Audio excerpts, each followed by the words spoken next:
Рольләрне кабатлау, костюмнарны борлау укытучының киңәшләре. Сәхнәгә чыгарга барысы да әзер. Бүген шәһәрнең 3нче мәктәбендә Андреевка авылыннан килгән мугаллар һәм кызлар Кызыл колфак әкиятен сәхнәләштерәчәк.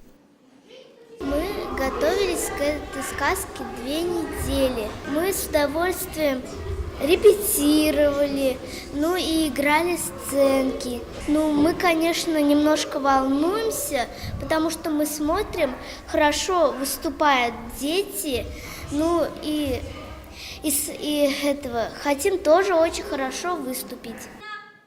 Район мәктәпләреннән җыелган 17 команда. Олар театр каруселендә әйләнә. Геройлар башлангыч сыйныф укучылары. Конкурс шарты буенча һәр команда бер әкият сәхнәләштерергә тиеш. Максаты талантлы балаларны борлау. Мы приехали с Егоркинской школы показывать сказку «Золушка». Мы к этому очень долго готовились. Мне пришлось даже украсть свои туфли, чтобы они оказались такими же, как у Золушки. Специально для этой сказки мы взяли из музея старинные вещи, чтобы показалось так же, как в старину. Взяли мы утюги, казаны, специальные вещи, столики.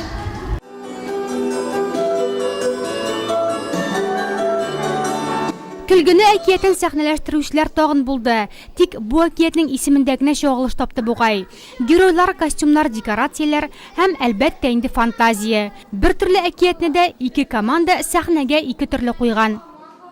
Без Киякелле урта мәктәбеннән килдек, Теремок әкиятен куйдык.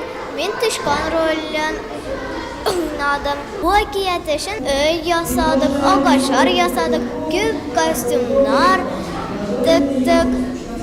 Шулай итеп безнең әкиятебез кызык килеп чыкты. В первую очередь жюри будет оценивать. Беренче чиратта жюри укучыларның әкиятне сәхнәгә ни дәрәҗәдә куюларны игътибар итәчәк. Шулай ук артистлык сәләте, декорацияләр, костюмнар да игътибар үзәгеннән читтә калмаячак. Яңа уку стандартлары буенча башлангыч сыйныфларда дәрестән тыш эшчәнлек каралган. Мәктәп һәм балаларның кызыксынуларыннан чыгып, ул 5-6 төрле юнәлештә алып барыла. Театр эшчәнлеге шуларның берсе. Конкурс нәтиҗәләре буенча иң яхшы сәхнә чыгышы дип Иске Чаллы, Андреевка һәм шәһәрнең 1нче мәктәпләре табылды.